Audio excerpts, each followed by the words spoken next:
Depois de ter sido traído, depois de ter sido preso, depois de ter sido negado, agora o Deus Santo será julgado por homens pecadores. O Deus inocente, ele estará diante do tribunal de homens culpados. No sermão de hoje, irmãos, nós falaremos a respeito do julgamento de Jesus diante do sinédrio judaico.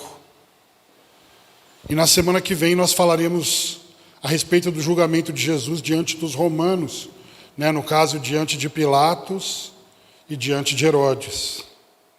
Para nós continuarmos, então, acompanhando essa história, o caminho da cruz que Jesus está trilhando, eu convido você a abrir a Bíblia no Evangelho de Jesus, segundo o testemunho de Lucas, o evangelista, capítulo 22.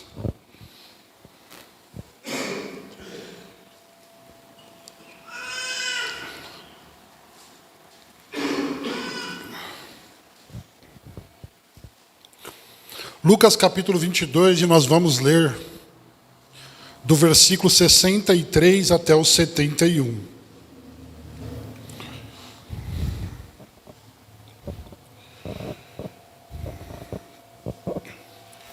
Diz assim a palavra do Senhor: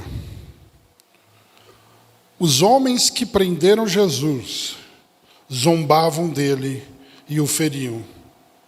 E vendando-lhe os olhos, perguntavam: profetiza, quem foi que te bateu? E blasfemando diziam muitas outras coisas contra ele.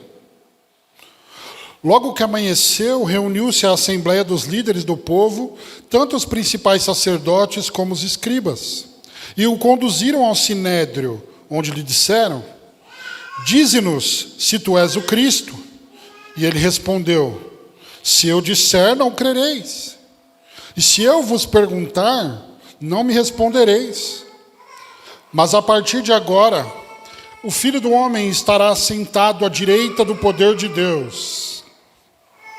Então todos perguntaram: logo tu és o Filho de Deus? E ele lhes respondeu: vós dizeis que eu sou. Então disseram: para que precisamos ainda de testemunhas? Pois nós mesmos o ouvimos da sua própria boca. Irmãos, logo que Jesus foi preso, os guardas do templo o conduziram até a casa do sumo sacerdote, que é chamado na Bíblia de Caifás. E geralmente, o julgamento judaico ele acontecia em 2 ou 3 etapas. No caso de Jesus, a primeira etapa foi realizada durante a madrugada. E há um problema muito sério aqui. O problema é que os judeus não estão julgando Jesus com a intenção de fazer justiça a esse caso, mas eles estão intencionalmente fazendo essa reunião às escuras da noite. Para quê? Para de forma proposital condená-lo, para buscar testemunhas falsas, para condená-lo. Eles não estão nem um pouco interessados em fazer justiça. E eles procuram essas testemunhas para que elas apresentem os seus testemunhos falsos contra Jesus logo no dia seguinte, quando amanhecer e todo o sinédrio estiver reunido para julgar o caso de Jesus. E apesar de muitas testemunhas falsas terem sido apresentadas, eles não conseguiram muita coisa a não ser o testemunho de 2 pessoas que disseram que Jesus tinha afirmado que era capaz de destruir o santuário de Deus e em 3 dias erguê-lo novamente. Porém, essa acusação ela não parecia ser tão condenatória quanto eles esperavam. E assim, então, a reunião da noite foi encerrada. E aqui nós começamos a ver a maldade desses líderes religiosos judaicos. Por quê? Porque, ao invés de eles providenciarem um lugar para Jesus ficar, até o momento da segunda etapa do julgamento, que será na manhã seguinte, eles entregam Jesus aos guardas do templo para eles fazerem com Jesus o que eles quiserem. Então a gente consegue imaginar que Jesus fica quase uma noite inteira apanhando. Ele fica quase uma noite toda sendo surrado pelos guardas do templo.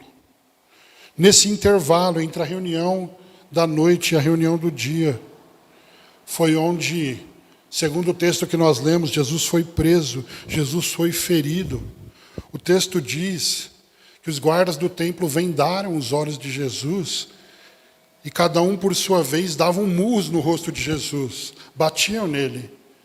E aí eles diziam, não estão dizendo que você é profeta? Então profetiza aí, quem foi que te bateu? Eles estão aqui zombando, eles estão blasfemando contra Jesus. E o evangelista Lucas ainda nos poupa, porque ele diz que eles fizeram muitas outras coisas, mostrando aqui que o relato dele não é exaustivo. E quando amanheceu, irmãos, ao romper do sol, reuniram-se, então, as três partes que constituíam o sinédrio judaico. O primeiro, os líderes do povo. Em segundo lugar, os principais sacerdotes. Em terceiro lugar, os escribas, que eram também aqueles que nós conhecemos nas Escrituras como os mestres e doutores da lei. Assim era composto o sinédrio na época. E depois disso, eles conduziram Jesus, o prisioneiro, até o sinédrio, para que começasse então a sessão oficial.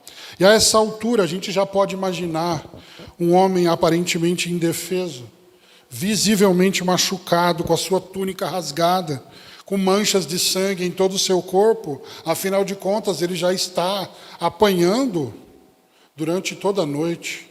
Ele já estava, né? E ele está ali aguardando em silêncio o começo do julgamento no tribunal formal judaico. E agora todo o sinédrio olha para ele e quer saber uma coisa só. Dize-nos agora, fala agora, você é o Cristo ou não? Dize-nos se és o Cristo. E a questão aqui, irmãos, é que visto que eles não tiveram muito sucesso com a busca por falsas testemunhas contra Jesus, os religiosos buscaram uma outra estratégia.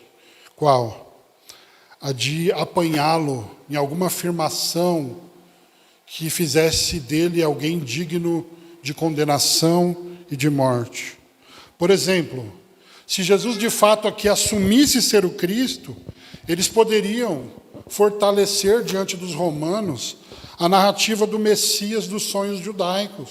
Aquele Messias que libertaria Israel do domínio de César e se tornaria rei dos judeus. Ou seja, se Jesus respondesse positivamente a essa pergunta, você é mesmo Cristo? Ele estaria, segundo a visão deles, cometendo um crime político. E eles poderiam apresentar, olha, ele é uma ameaça para o reino romano, ele é um inimigo de César. Mas a resposta de Jesus foi muito além do que eles esperavam e eram capazes de discernir. Versículos 68 e 69. Jesus disse, se eu disser, vocês não crerão. E se eu vos perguntar, vocês não vão me responder. E se você olhar ao longo do evangelho todo, você vai perceber que diversas vezes Jesus dirige perguntas aos religiosos e eles de fato não respondem. Jesus está falando, se eu responder, vocês não vão. Se eu perguntar, vocês não vão responder. Mas a partir de agora, é o doravante, né? A partir de agora, o Filho do Homem estará sentado à direita do poder de Deus. Essa é a afirmação de Jesus. Irmãos, para nós entendermos o que Jesus está dizendo diante dos judeus aqui, nós precisaremos recorrer a dois textos do Antigo Testamento. O primeiro deles é um salmo messiânico. O salmo de número 110, o primeiro versículo, diz assim: o Senhor disse ao meu Senhor, assenta-te à minha direita, até que eu ponha teus inimigos debaixo dos teus pés. E você pode ter certeza que quando Jesus está dizendo que eles veriam o Filho do Homem à direita do Pai, eles estão entendendo o que Jesus está dizendo. Ele está falando com pessoas que são doutas na lei. Eles memorizavam a lei toda. É claro que eles sabem do que Jesus está dizendo. Jesus está dizendo que nele se cumpriria um salmo messiânico. Salmo 110, 1 aqui no caso. Quando Jesus diz, a partir de agora o Filho do Homem estará sentado à direita do poder de Deus, nas entrelinhas ele está dizendo para o Sinédrio, eu sou sim o Messias. E aí vem, e nós precisamos pensar no segundo texto, que Jesus se baseia aqui, que é Daniel capítulo 7, versículos 13 e 14. Olha só o que diz Daniel. Eu estava olhando nas minhas visões noturnas, e vi que alguém parecido com o Filho do Homem vinha nas nuvens do céu. Ele se dirigiu ao ancião bem idoso, e a ele foi levado, e foi-lhe dado domínio, a glória e um reino, para que todos os povos, nações e línguas o servissem. O seu domínio é um domínio eterno, que não passará, e o seu reino é tal, que não será destruído. Ou seja, irmãos, quando Jesus disse, a partir de agora, o Filho do Homem está sentado à direita do poder de Deus, nas entrelinhas ele estava dizendo para os membros do Sinédrio, não somente que ele era o Messias, mas que ele era Filho de Deus. Os mesmos judeus conheciam o texto de Daniel também e sabiam da profecia de que o Filho do Homem viria sobre as nuvens, e que essa expressão Filho do Homem era dirigida ao Messias, e também ao Filho de Deus. Tanto é verdade que os próprios membros do Sinédrio aqui, eles entenderam e perguntaram, versículo 70. Então todos perguntaram, logo tu és o Filho de Deus? E aí Jesus responde, vocês estão dizendo que eu sou. Mas de forma indireta ele disse que ele era o Messias e que ele era Filho de Deus. Irmãos, apesar de Jesus não ter respondido à pergunta, então você é filho de Deus, com um sonoro sim, em nenhum momento você vai ver no texto ele negando isso. Ele diz, vocês estão dizendo que eu sou. O Filho do Homem vai voltar. Todo olho verá. Ele virá à direita do Todo-Poderoso. Essa é a resposta de Jesus. Entenda como quiser. E eles perceberam que Jesus estava falando dele mesmo. Irmãos, naquele momento a gente pode imaginar o Sinédrio todo, enfurecido contra ele. E aqui a gente consegue imaginar o sumo sacerdote no seu momento de ira. Você sabe como os judeus expressavam a sua indignação, ou o seu choro, ou sua tristeza. Muitas vezes eles rasgavam as suas vestes. E se nós lermos os evangelhos paralelos, nós vamos descobrir que foi exatamente isso que aconteceu. O sumo sacerdote rasgou as suas roupas e disse, isso é uma blasfêmia. Isso é uma blasfêmia. Nós não precisamos mais de provas. Nós não precisamos mais de testemunhas, porque nós ouvimos o que a própria boca dele disse. Os judeus o consideraram culpado de blasfêmia, porque naquele tempo e naquela cultura, afirmar-se filho de Deus era entendido como afirmar-se como o próprio Deus. Então, para aqueles homens, Jesus estava usurpando a honra que pertencia somente a Deus. E por isso ele deveria ser morto. O que já para eles não era mais um crime tanto político, mas um crime religioso, segundo o entendimento que eles tinham da Escritura. Porém, irmãos, assim como em toda a sua vida perfeita, Cristo não tinha cometido crime algum, e nem sequer em algum momento da sua vida houve engano na sua boca.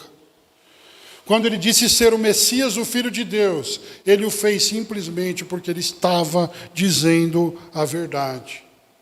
Porque Jesus era de fato, ele é o Messias. Ele era o Messias que os judeus esperavam. e com expectativa. Não da mesma forma que eles imaginavam, mas sim, ele era o Messias, ele é o Filho de Deus. Ele está dizendo a verdade. Só que tem uma coisa aqui que fica implícita no texto. Quando o Senhor estava sentado no banco dos réus para ser julgado, e ele disse que o Filho do Homem viria à direita do Pai, à direita do Todo-Poderoso. Ele está afirmando para aqueles homens que estão julgando ele, que no dia final é ele que será o juiz de todos. Nas entrelinhas, Jesus está dizendo: hoje eu estou no banco dos réus, mas espera, porque amanhã eu voltarei e eu serei o juiz de vocês. Na sua primeira vinda, Jesus disse: eu não vim para julgar o mundo, mas eu vim para salvá-lo. Mas, irmãos, na sua segunda vinda, ele não virá para salvar, mas ele virá para julgar os vivos e os mortos, para recompensar os justos e condenar eternamente os ímpios.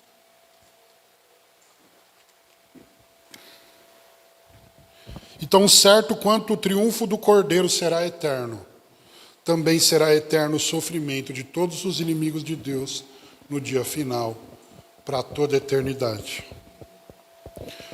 Irmãos, o que nós podemos ver nessa passagem? O que nós podemos ver nessa passagem? Eu vou dizer 3 coisas muito simples. A primeira, em primeiro lugar, podemos ver a responsabilidade humana de pessoas pecadoras entregues aos desejos dos seus próprios corações maus. Nós já vimos aqui.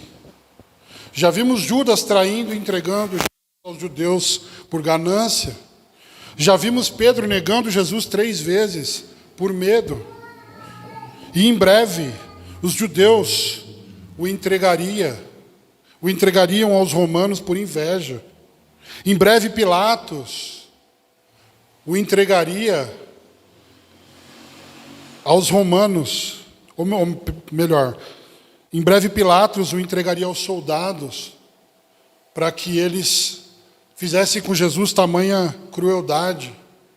Pilatos age também por covardia. Olha os pecados que estão aqui: ganância, medo, inveja, covardia, crueldade. Judas não é inocente, Pedro não é inocente, os judeus não são inocentes, Pilatos não é inocente, nem os romanos. E agora nessa passagem nós vemos então homens prendendo, batendo, ferindo, cuspindo, vendando, agredindo, zombando e blasfemando de Cristo, dizendo: profetiza-nos, quem foi que te bateu? E talvez eu e você hoje somos tentados a pensar: nossa, como esses homens eram maus, eu jamais faria uma coisa dessas. É verdade, você é um santo, né? Nós somos santos, né? Irmãos, mas hoje nós precisamos lembrar que todo o sofrimento que Cristo passou foi por causa dos nossos pecados. E que, portanto, nesse sentido, todos nós o prendemos, todos nós zombamos dele, todos nós o ferimos, todos nós o vendamos, e todos nós blasfemamos contra ele. Nós não precisamos que alguém nos profetize quem bateu em Jesus. Todos nós o ferimos através das nossas iniquidades, dos nossos pecados. Nenhum de nós somos inocentes. Nós não somos diferentes dos soldados que o crucificaram. Nós não somos diferentes dos judeus que tinham inveja dele e entregaram ele a Pilatos. Nós não somos diferentes de Pilatos, que foi covarde, nem de Pedro, que teve medo, nem de Judas, que era um traidor. Nós não somos diferentes. Nós somos seres humanos caídos. E é por isso que cada um de nós só temos esperança de salvação nos arrependendo dos nossos pecados e crendo em Jesus Cristo. Ele é o único que pode nos levar até o Pai. Ele é o único que pode apagar os nossos pecados. Não há nada de bom ou de mal que eu e você façamos que seja capaz de anular, de cancelar os nossos pecados diante de Deus. O nosso pecado é tão mau que nenhum de nós poderíamos resolver essa questão, a não ser, se não fosse o Filho do Homem, melhor dizendo, se não fosse a manifestação de Jesus Cristo, nenhum de nós poderíamos ser salvos. Nenhum de nós teríamos acesso ao Pai. Toda a humanidade estaria eternamente separada de Deus. E Deus não seria mau se Ele rejeitasse toda a humanidade. Os demônios se rebelaram e nenhum deles foi... Nenhum demônio foi perdoado. Se Deus escolhesse encerrar toda a humanidade no inferno, Ele ainda seria justo e bom, porque todos pecaram e todos merecem a condenação. Mas por causa da sua infinita graça, por causa da sua misericórdia, por causa da sua bondade, Ele elegeu para si um povo para viver de forma justa e piedosa neste mundo. Um povo zeloso de boas obras. Um povo que não vive segundo o seu próprio coração, que não vive controlado pelos próprios pecados, mas que vive para Ele, que vive por Ele, que não vive para si mesmo, mas por aquele que por eles morreu e ressuscitou. Nenhum de nós somos inocentes. A cruz, primeiramente, aponta para a nossa culpa, para depois nos apontar para uma esperança. Então não adianta a gente olhar para esse texto e ignorarmos a maldade desses homens. Não adianta nós olharmos para esse texto e nós ignorarmos a nossa própria maldade. Nós vemos aqui a responsabilidade humana por nossos atos maus. Pecadores entregues aos seus próprios desejos, aos seus próprios corações maus. Em segundo lugar, nós podemos ver a soberania divina e a providência de Deus, que não são atrapalhadas pelos pecados humanos. Não pense você que o Pai ficou surpreso com o processo que Jesus teve que passar. Porque todo o caminho que Jesus trilhou foi minuciosamente traçado e determinado pelo Pai, ainda antes dele dar o primeiro passo. Atos capítulo 4, 26 ao 28, diz o seguinte: os reis da terra levantaram-se, e as autoridades aliaram-se contra o Senhor e contra o seu ungido. Pois nesta cidade, eles de fato se aliaram contra o seu santo servo Jesus, a quem ungiste. Não só Herodes, mas também Pôncio Pilatos, com os gentios e o povo de Israel. Agora olha só, irmãos. Para fazer tudo o que a tua mão e a tua vontade predeterminaram que fizesse. Sim, Judas é responsável pela traição. Sim, Pedro é responsável pela negação. Sim, Pilatos é responsável pela sua covardia. Os judeus são responsáveis pela sua inveja. Mas, ao mesmo tempo, nada disso atrapalha a soberania do Pai. O Pai predeterminou todas essas ações antes de acontecerem. O próprio Deus, Pai, predeterminou com a sua poderosa mão que Judas traísse, que Pedro negasse, que os judeus e os romanos julgassem, que Pilatos e Herodes fossem covardes e que o Filho fosse crucificado. Irmãos, sim, Deus é 100% soberano e detentor do controle de todas as coisas. E sim, o ser humano é 100% responsável por suas escolhas e pelos seus próprios pecados. As duas coisas são verdade. Você não pode negar nenhuma nem outra sem, ao mesmo tempo, contrariar a palavra de Deus. Agora, como Deus faz para que a sua soberania, o seu 100% de soberania e o 100% de responsabilidade humana se harmonizem, isso nós não sabemos. Isso faz parte do tesouro da sabedoria e do conhecimento de Deus, da profundidade das riquezas que pertencem à mente de Deus e não a nós. Mas nós precisamos crer nessas duas coisas. Cada sofrimento que Jesus passou foi preparado previamente pelo Pai, que, segundo Isaías 53, se agradou em moer o seu Filho. E foi assim que Deus providenciou a salvação para o seu povo. Por isso que a gente não deve pensar, nossa, mas Deus planejou o sacrifício do seu Filho, mas Deus predeterminou o sacrifício do seu Filho. Sim, e dessa mesma forma Ele providenciou salvação. Se Ele não tivesse feito isso, não haveria salvação para nós. Então a providência de Deus é tanto para o sofrimento, quanto para a salvação, quanto para a redenção. É fácil, irmãos, nós crermos na providência de Deus quando tudo está acontecendo nas nossas vidas da forma que nós queremos.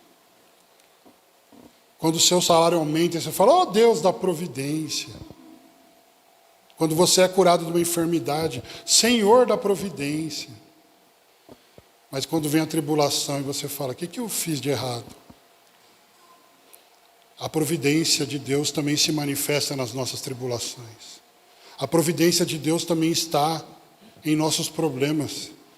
Nós vimos na série de Eclesiastes que é Ele também que fez o dia mau.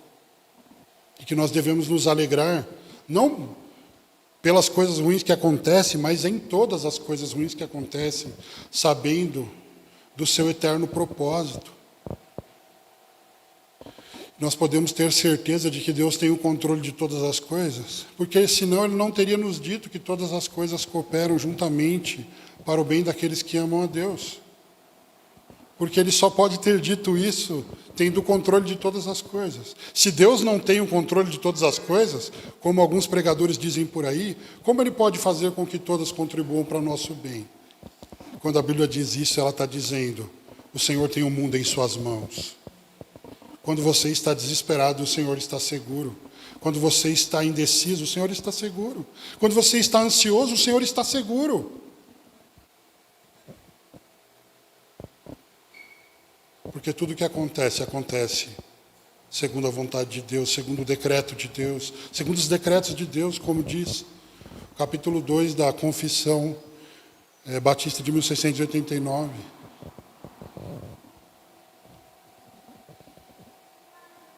Por que nós não gostamos de falar da providência quando nós perdemos todas as coisas que nós achamos boas?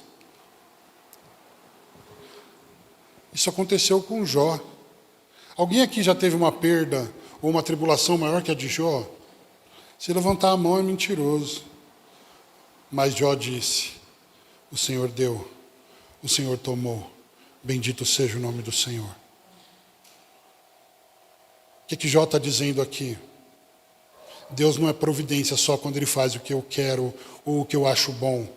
Deus, Ele é soberano. E a sua providência maravilhosa se manifesta em todas as coisas, até quando eu perco todos os meus filhos.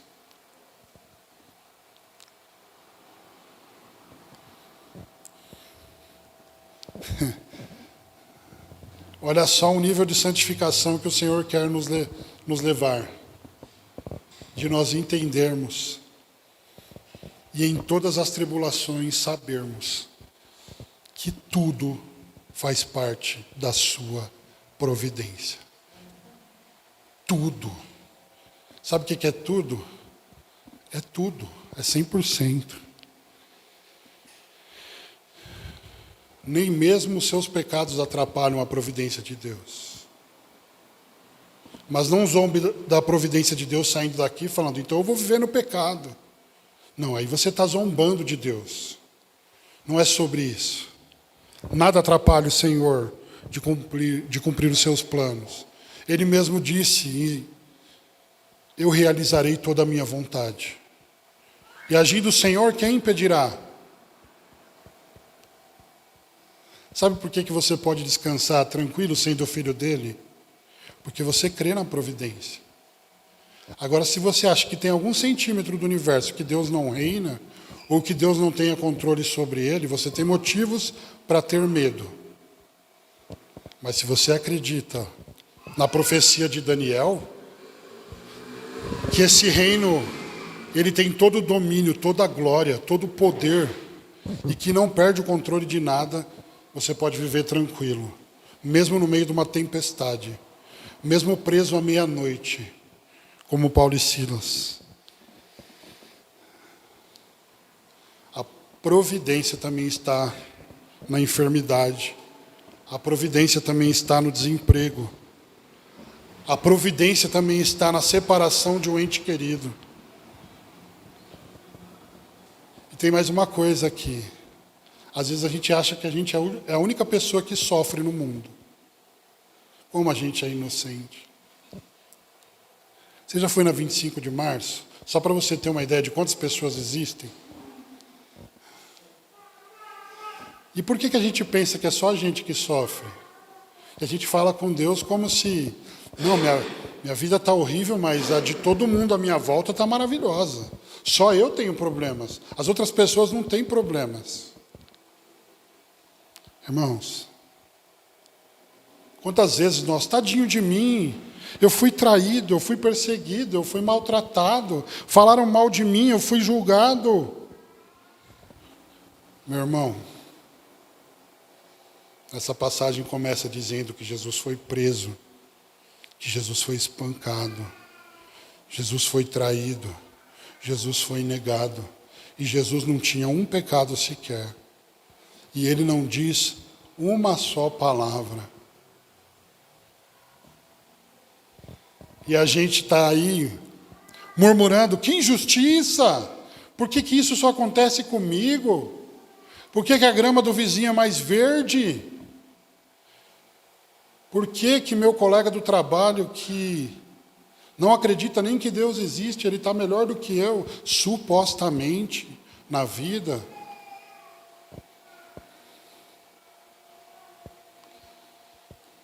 Jesus passou por todos esses sofrimentos sem ter pecado algum. Nós passamos por muitos sofrimentos, é verdade. Mas nós pecamos, e muitas vezes, e de inúmeras formas. Outra coisa para dizer para você e para mim, nesses momentos em que nós achamos que somente nós sofremos, é que também há irmãos que estão sofrendo em todo o mundo, como aponta o apóstolo Pedro em uma de suas cartas. Irmãos, neste momento há cristãos ainda morrendo, sendo queimados, sendo cortados ao meio. Quem aqui gostaria de trocar a vida com a vida de um missionário que foi queimado essa semana? Como a gente é egoísta. Como a gente acha que os nossos problemas são grandes. E a gente não percebe que existe uma cristandade, existem cristãos em todos os lugares do mundo sofrendo, morrendo, sendo perseguidos, maltratados. Mas Jesus disse que quando nós passamos por isso, por causa do nome dele, nós somos bem-aventurados. E com as nossas murmurações, nós rejeitamos as bem-aventuranças. E ficamos achando que Deus tem alguma coisa contra nós. Como a gente é meritocrata. O que eu fiz de errado? Espera aí, eu bati o carro, deixa eu pensar o que eu fiz de errado essa semana. Você fez tudo de errado desde que você nasceu. Quem fez alguma coisa certa foi Ele. Quem faz as coisas certas é Ele. Irmãos, o sofrimento não existe porque Ele não nos ama. E a maior prova disso foi a sua própria dor. Foi porque aquele banco onde Jesus sentou para ser julgado era nosso. Foi porque aquela condenação era nossa. Foi porque aquela morte que ele sofreu era nossa, não era dele.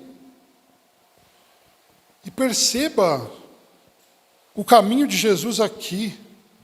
Ele foi vendido para que nós fôssemos comprados. Ele foi preso para que nós fôssemos livres. Ele foi negado para que nós fôssemos aceitos. Ele foi sim rejeitado para que nós fôssemos aceitos. Ele foi ferido para que nós fôssemos curados. Ele foi vendado para que os nossos olhos fossem abertos. E ele se fez maldito, para que um dia nós pudéssemos ouvir dele mesmo: vinde benditos de meu Pai, possuí o reino que vos está preparado desde que vocês pecaram? Não, desde antes da fundação do mundo. A soberania de Deus não decreta só o sofrimento, que é o caminho da glória, mas decreta também a glória, decreta também a salvação, a redenção, aquilo que nós comemoramos todos os dias, aquilo que nós comemoramos quando nós ceamos aqui. Jesus fez tudo isso para que, pela soberania e providência do Pai, os eleitos fossem resgatados da maldição do pecado e fossem feitos nele justiça de Deus. E aqui eu vou para a terceira e última aplicação. Eu vou ler as duas primeiras só para vocês fixarem. Podemos ver a responsabilidade humana de pessoas pecadoras entregues aos desejos dos seus próprios corações maus. Segundo, podemos ver a soberania divina e a providência de Deus, que não são atrapalhadas pelos pecados humanos. E aqui, por último, terceiro lugar, não nos esqueçamos de que na segunda vinda, ele já não virá mais como Salvador, mas como juiz de todos os homens. Ele voltará e julgará os vivos e os mortos. No trono branco ele julgará para recompensa os salvos, mas ele também condenará eternamente todos os seus inimigos. Inclusive aqueles que por um instante acharam que o tinham vencido naquele sinédrio. Jesus falou: o Filho do Homem virá à direita do Todo-Poderoso, ele se assentará. E um dos significados que é proposto para esse se assentar é que nada mais precisa ser feito.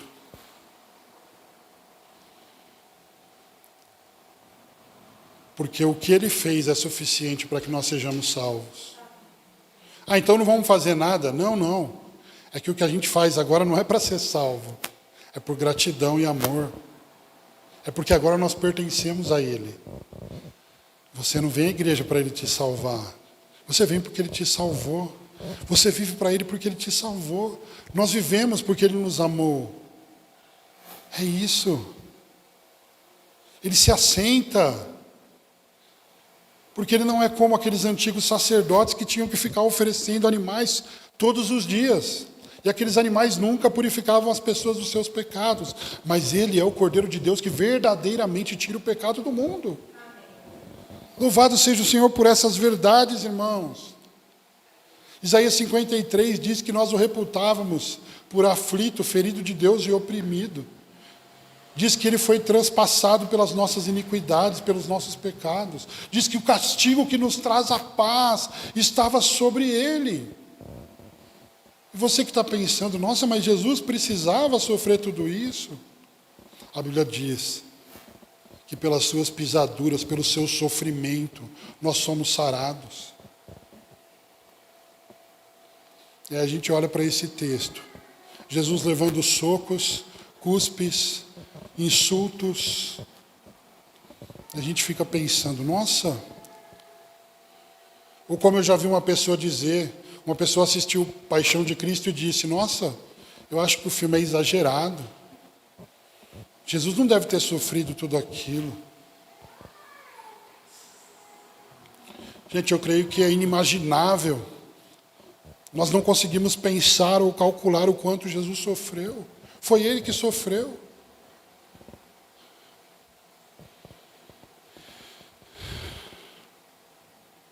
Ele sofreu para que nós fôssemos curados.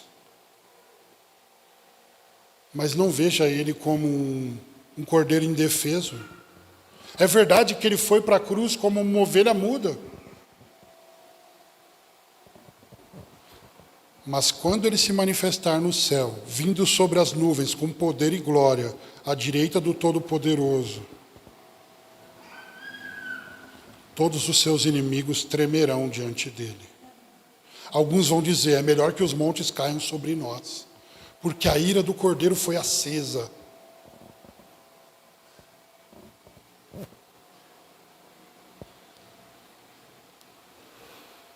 Eu acho que a melhor forma de nós encerrarmos este sermão é lembrando-nos que ele prometeu uma coroa para todos aqueles que amarem a sua vinda.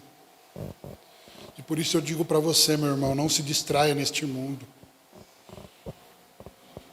Nós estamos aqui para levar a nossa cruz até o dia em que nós a trocaremos por uma coroa. É para isso. É para isso que nós estamos aqui. Não se distraia com as coisas deste mundo. Não se distraia com propósitos que parecem legítimos para a vida do ímpio. O nosso propósito maior precisa ser a glória dele todos os dias, em tudo que nós fazemos. É para isso que nós vivemos. Por isso, mais uma vez, nós somos chamados ao arrependimento, à fé em Jesus. E depois de salvos por Jesus, há uma vida em que nós odiamos o pecado e amamos a justiça.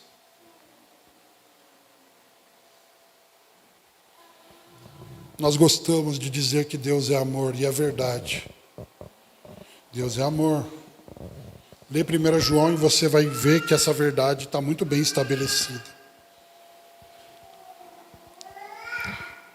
Mas não se esqueça que Ele é o juiz do dia final. Lembre as pessoas que hoje estão dizendo, não julgueis, não critiqueis.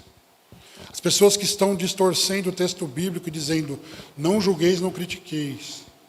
Você vai admoestar a pessoa, ela está fazendo coisa errada, ela fala, não julgueis, não critiqueis. Ela está usando um bordão aí do pessoal de hoje para defender seus próprios pecados.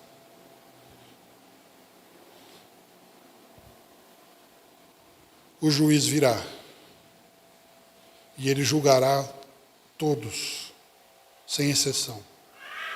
E ele julgará, inclusive, as intenções dos nossos corações.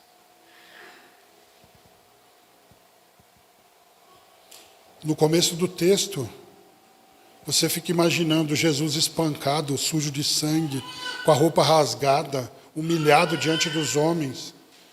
E a gente olha e parece que a gente só consegue ver o Cordeiro. Mas quando ele fala que virá à direita do Todo-Poderoso com poder e glória, a gente vê o leão. Aquele que rugirá. E quando ele rugir, meu irmão,